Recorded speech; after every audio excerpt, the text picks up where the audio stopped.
It's working. All right.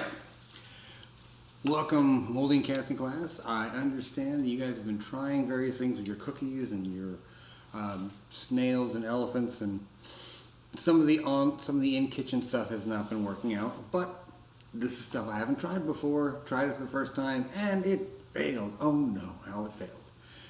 What I want to start doing now is showing you some of the stuff that we can do this with more regularly, but we can't be in the same room for a while, so I'm going to have to demonstrate it for you right now. If you do have access to a kitchen and you want to continue playing in the kitchen, by all means, please keep playing in the kitchen. Clean up behind yourself. But if you do have access to anything more, or if you want to try some of this, I'm going to suggest a few things. Now, the stuff that we normally get to play with is from this company called, I'm making a mess already, Reynolds Advanced Materials. Now, the nice thing is, they're right up the road. It's like right on the corner of like Sand Lake and Orange Avenue. But they're obviously not open right now, so you can get some of the stuff online.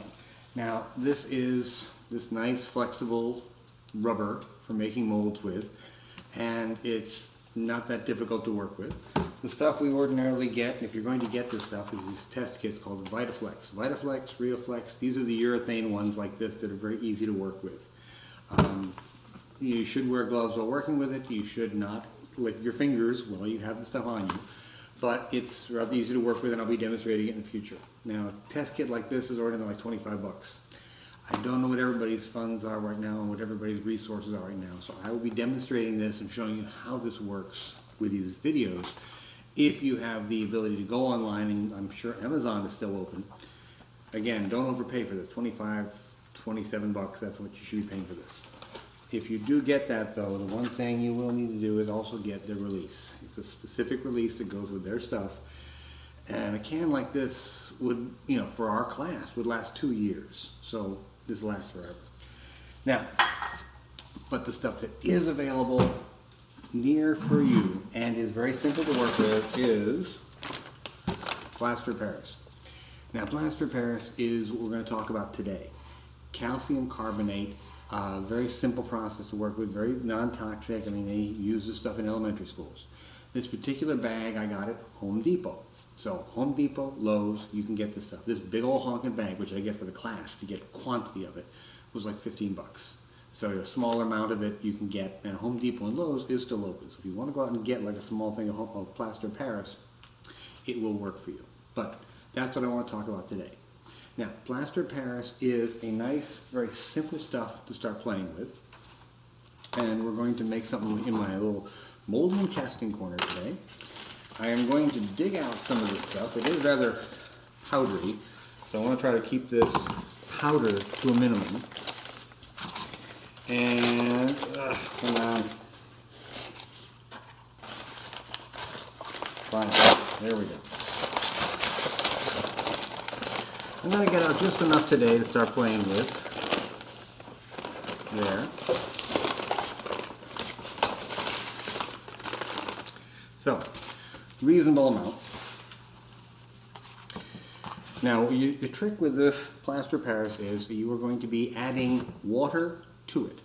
Now, when plaster Paris sets up, it is a chemical process. It starts off as powder, you add water to it, it does not dry. It has a chemical process which makes it solidify. So when it's done, it's still very wet, very damp. It eventually dries out. But the drying is not the hardening process, the setting process. Now, adding water to plaster. Otherwise, it takes forever and you add a pile of plaster to it. So I'm going to add water to the plaster, mixing as it goes in. And I'm mixing for consistency. I'm trying to create sort of a pudding-like consistency here. Not bad. And of course, this is non-toxic. I can mix this up with my fingers. I will probably be getting this all over my fingers at some point very soon. But I'm trying to get all of the parts of it in so it's not lumpy. I'm trying to get a nice, even consistency. And then, the nice thing about plaster is it does not really adhere. It doesn't stick to much of anything else. It will be solid when it dries. So that's the reason I'm using this. I'm going to actually pour this into an actual existing mold. I'm going to use this thing. Boom. that's flexible, so I can flex that to get this out of it. Now, plaster of Paris is not for use with hand casting, with casting, life casting, any body part. The problem with that is this. Remember, it's a chemical process to set up. So when this stuff sets up, it releases heat. The more plaster, the more heat. And therefore, people that have made a bucket of plaster and stuck their hand in it have cooked their fingertips off. It's non-toxic. It's not going to hurt you, but it will heat up and cook you. So we don't use plaster for casting people. All right. Now, here's my consistency, sort of pudding-like consistency. I'm going to pour that into the mold. Blah, blah, blah. And now the other nice thing about plaster is it sets up in about 40 minutes. So about 40 minutes from now, I'll be able to pop that puppy right out. And I also want to tap this stuff. I got some bubbles into this, so I'm going to tap it a little bit to get the bubbles to come up and out. And I can sit there and just let it relax. Now, this is often the problem we have in the shop. We make more than we need to, so having a couple extra molds. Oh, look, another mold just sitting here. I wonder what I can do with this other mold. As long as the stuff is still wet, you can still keep putting it in. That's why it's nice to have a bunch of molds lying around the shop, so I can just keep on trying that. Now, if you do want to play with this, one of the other nice things about this is if you do just sort of cast this into a block, you can carve it, you can sculpt it. So all the stuff we were playing with a cookie forever, trying to make something that we could actually work with a cookie, is totally possible to do with this plaster as a carvable surface. So make yourself a block and carve it. So now, that is the basics. Tap, tap, tap, get the bubbles up. That's the basic of plaster of Paris. What I'm going to be doing in the classes to come is going through new materials. What I'd like you to do now, ladies and gentlemen, please, there is a series of questions about plaster of Paris in the file section. Please answer those questions, submit it back, and if you can get your hands on any plaster of Paris, and again, Amazon is still open, I believe, play. And, invite your friends to play. It's fun stuff to play with, and again, very non-toxic. Again, don't drink it, don't eat it, don't lick your hands.